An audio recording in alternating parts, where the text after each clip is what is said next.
So this is the third section of the elastic collisions in one dimension, and here we're going to be looking at the loss of kinetic energy. And if you want to work out the loss of kinetic energy, it's the kinetic energy before a collision. Let's spell that right. Collision.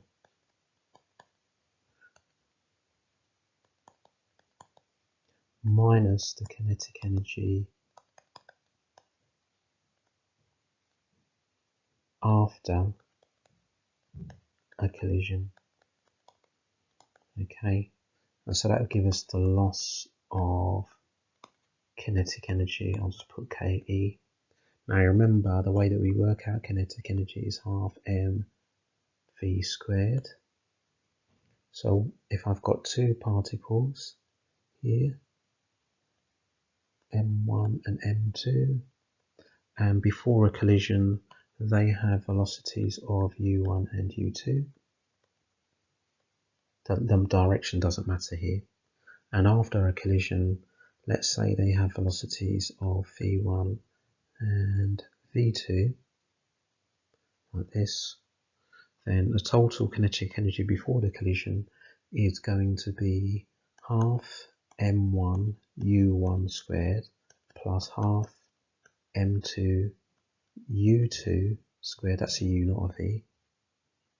I'll make that clear just in case there's any confusion. A U minus half, let's put this in brackets, so this is all the stuff before minus all the stuff after the collision, half M1 V1 squared plus half M2 V2 squared. Okay, and this is going to give you your loss of kinetic energy, and along with other equations as well, impulse, conservation of linear momentum, law of restitution, we can use these to solve problems. Okay, so here we have two spheres of masses 3 and 8 moving towards each other. So we start with a diagram, always start with a diagram. Okay, A and B, their masses are 3 kg and 5 kg. And it says that they're moving towards each other. Let's put that in, like this, in opposite directions with speeds 3 and 2. So 3 and 2. Okay, given that the coefficient of restitution is 3/5, find the velocities of the spheres after the collision. So let me just write down here that E equals 3/5, and I'm going to have to assume maybe that they let's assume that they change directions. We don't know. The signs will tell us. We look for the signs. The sign will tell us the sign, V1, V2. And I'm going to choose this direction as positive. Right, okay. Now, because this question says velocities, we don't just work out the numbers, we need to give the directions. So we might want to say that direction is reversed, or direction is not reversed, yeah, by the collision. So we do need to say what direction has this thing ended up in after the collision. Is it carrying on in the same direction, or is it reverse direction? So let's start with our coefficient of restitution, E, which is 3/5. That is equal to the speed of separation divided by the speed of approach. Now the speed of separation from my arrows is going to be V1 plus V2, and my speed of approach is going to be 3 plus 2. Right, so what do we have here? So if I cross multiply, this is 5, so I have 5 times 3, 15, equals 5 v1 plus 5 v2. Okay, so equation number 1. Right, now we use conservation of linear momentum. So let's look at the momentum before. Remember, the direction matters. So for A, its momentum is 3 times 3. For B, its momentum is going to be 5 times by negative 2. For A after the collision, that's going to be 3 times by negative V1. And for B after the collision, that's going to be 5 times by V2. Well, let's tidy that up, and we're going to get 9 minus 10 equals negative 3 V1 plus 5 V2. So I could write that 9 minus 10, so I basically got negative 1 equals negative 3 V1 plus 5 V2. So this is my second equation. So now I'm going to solve these two equations simultaneously. So I think it's probably easier from, well, it doesn't really matter really. Have I got any things? I have got a 5v2 here and a 5v2 here. So why not take the first equation, which is this one, and rearrange it to make 5v2 the subject. So 5v2 is going to equal 15 minus 5v1. Right, and then this can get substituted into here, which will give us negative 1 equals negative 3 v1 plus 15 minus 5v1. That's the substitution there, where I had 5v2. Should be able to solve this quite easily. So take away 15 from both sides, I'll have negative 16 equals negative 8 v1. So that means that v1 equals 2. Okay.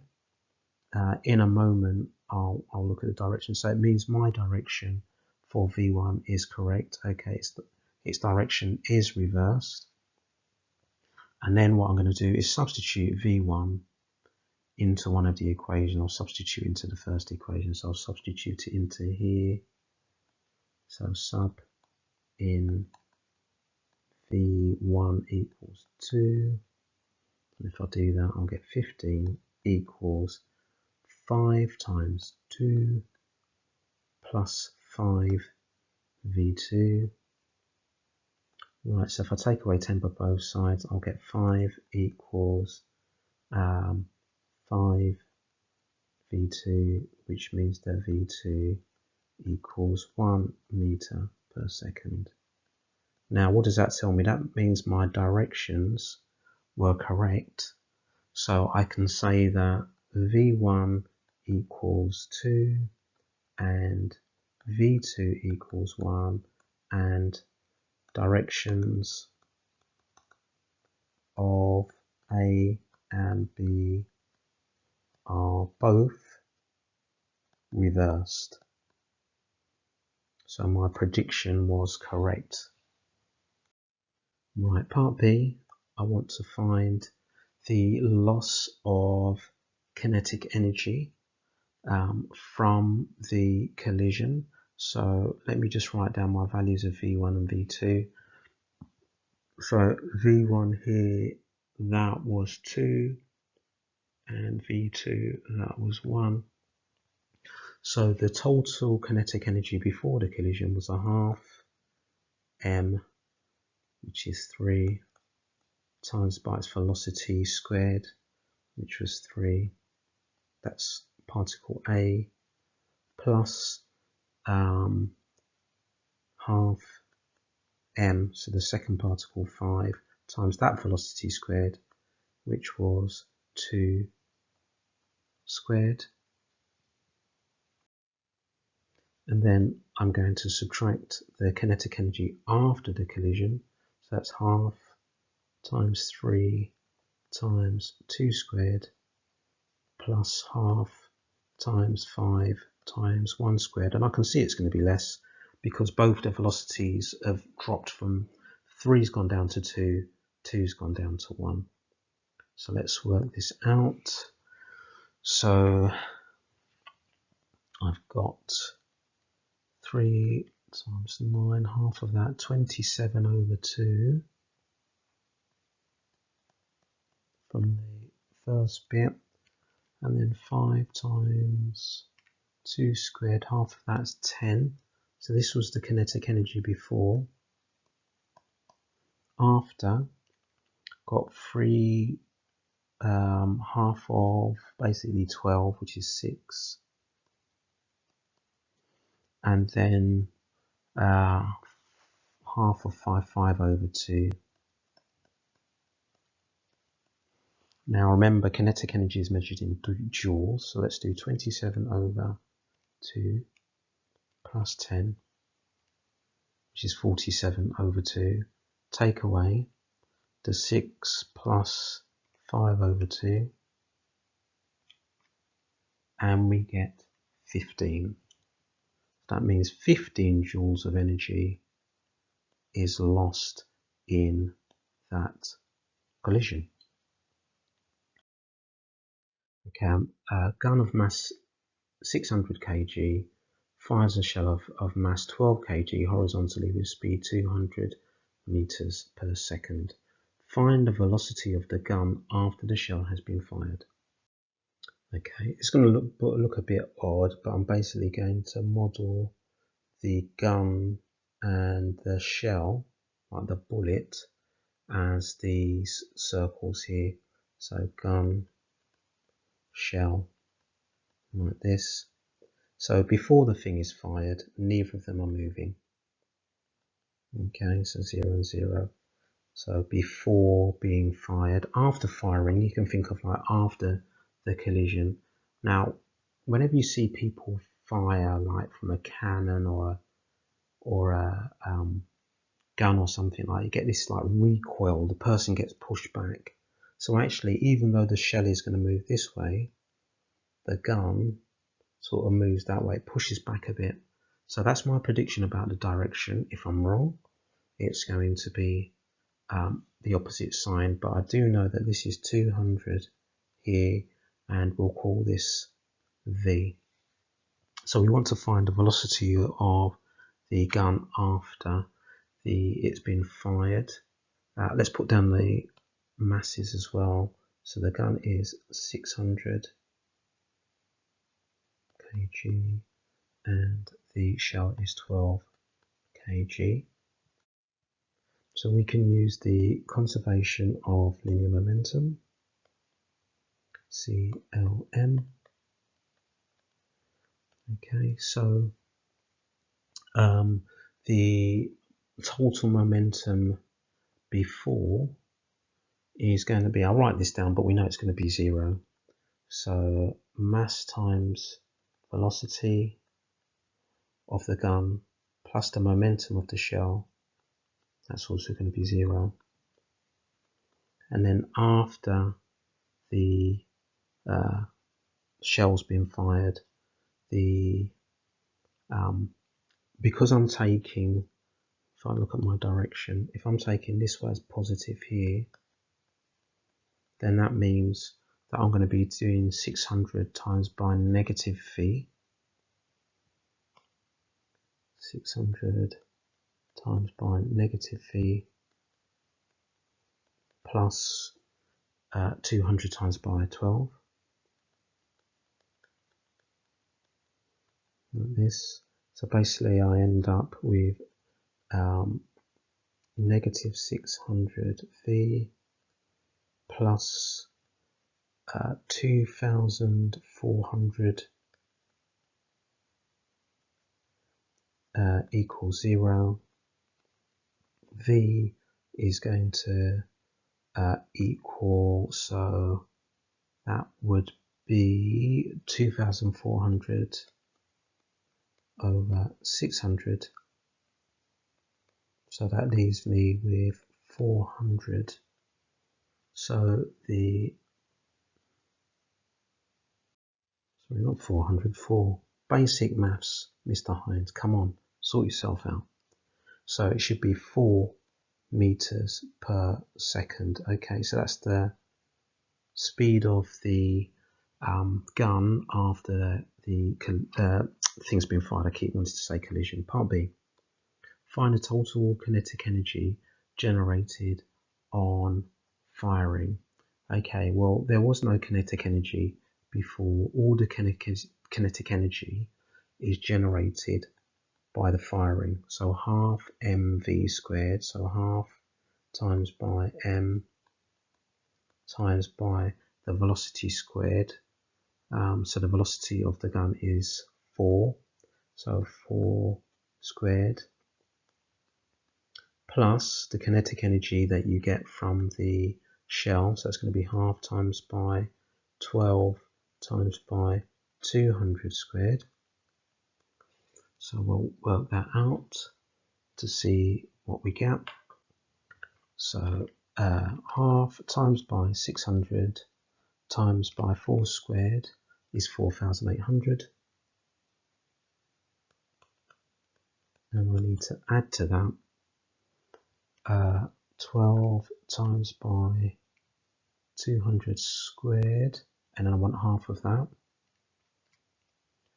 which is 240,000.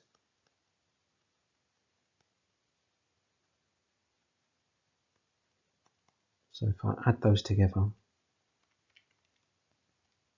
so I get 244,800 joules.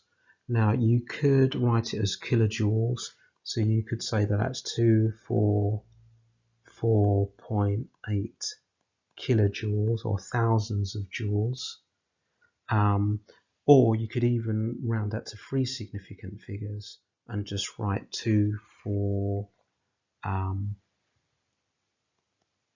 suppose you could write 247 kilojoules if you're giving the answer to 3 significant figures. Okay, part C, last part of this question.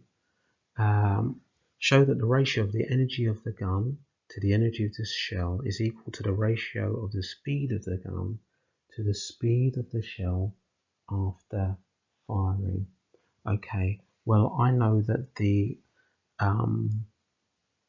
speed of the gun, let's write it like this, speed of the gun to the speed of the shell, not shell, was, so the gun was 4 and the shell was 200. Okay, so this is to do with these speeds. So 4 to 200, divide both by 4, I'm going to get 1 to 50. Okay, let's write out the ratio of the kinetic energy, so KE, so gun to shell again. So I'm looking to see if I get 1 to 50. So the kinetic energy of the gun, that was 4,800. The kinetic energy of the shell, 240,000. Okay, so what happens if I simplify that? Now, I think there is a way on your calculator you can simplify ratios, but if you simply just type that in as a fraction and press equals, it will simplify it and you get 1 to 50. So there we go. We've shown it. Yeah, not much else we can do apart from that. So there are 2 particles, A and B, like this, connected with some string.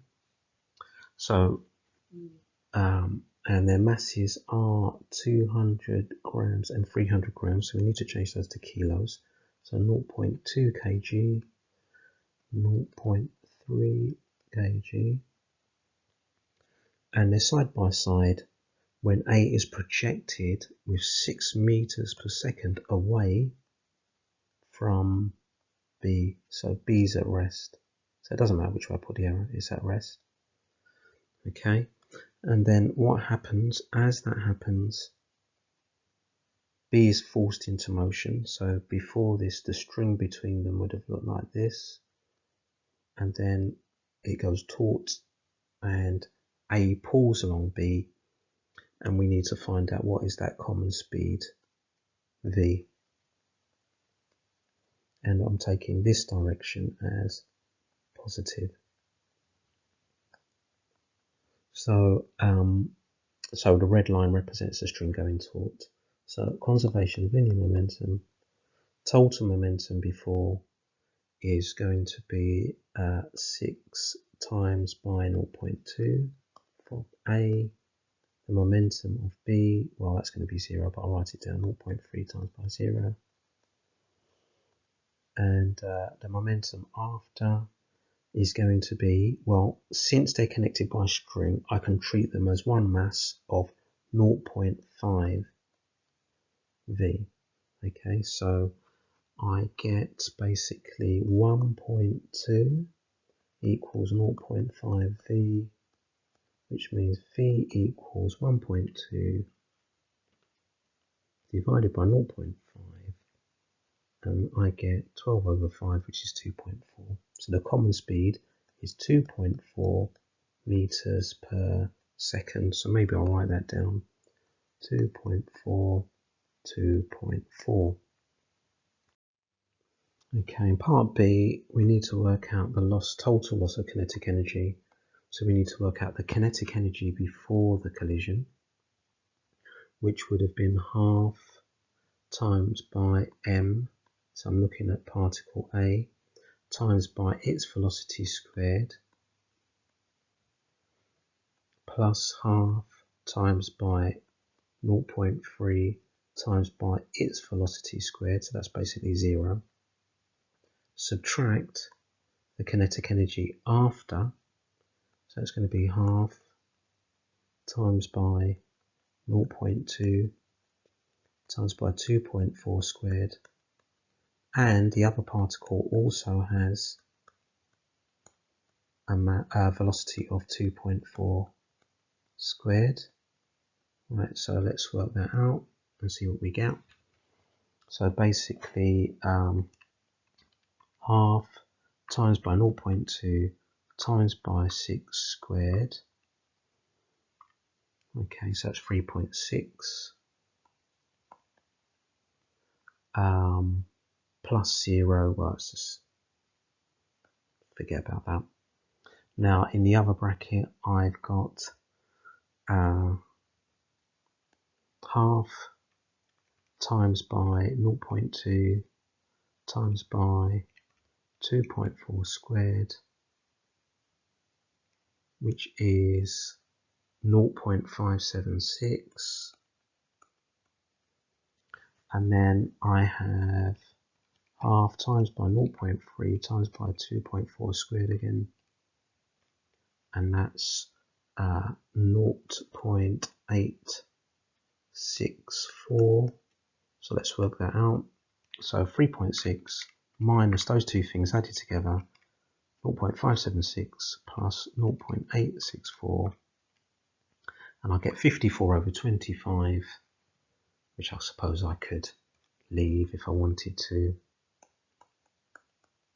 as that, because it's exact, which is actually SD button 2.16 joules. So this is how much energy in joules is lost in that collision.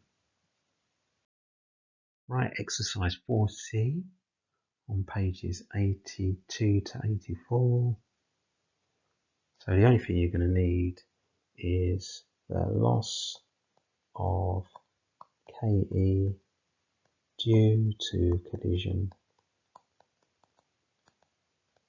is going to equal the KE before collision. We know how to work out KE, half mv squared, before collision minus the KE after collision.